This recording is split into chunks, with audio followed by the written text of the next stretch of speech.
سی سی پی او غلام محمود ڈوگر کا مزار حضرت داتا صاحب کا دورہ، سیکورٹی انتظامات کا جائزہ لیا۔ D I G operation Afzal Ahmad Kausar, S S P operation Muntasir Feroze, S P security Saad Aziz ہمراہ، S P city Sarfraz Virk, D S P Kausar Parveen, دیگر متعلقہ پولیس افسران موجود تھے۔ ڈی جی اوقاف ڈاکٹر طاہر رضا بخاری، ایڈمنسٹریٹر داتا دربار شاہد حمید ورک، خطیب مسجد داتا دربار مفتی رمضان سیالوی نے سی سی پی او لاہور کا استقبال کیا۔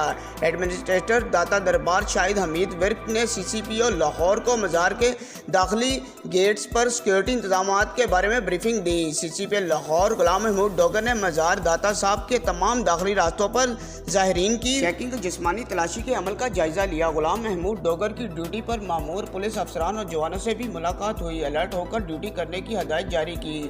4 S P, 60 D S P, 46 S H Os, 93 ladies police اہلکار تعینات، 3000 پولیس افسران اور جوان فرائض سر انجام دیں گے۔ زائرین کو مکمل چیکنگ کے بعد ہی دربار کے احاطے میں داخل ہونے کی اجازت دی جائے گی۔ سی سی پی او لاہور غلام محمود ڈوگر کی ہدایت۔ بلند عمارتوں پر تعینات سنائپرز اطراف کی نقل و حرکت اور مشتبہ افراد پر کڑی نظر رکھے گا۔ سی سی پی او سے ملاقات میں زائرین کا لاہور پولیس کی سیکورٹی انتظامات پر اطمینان کا اظہار۔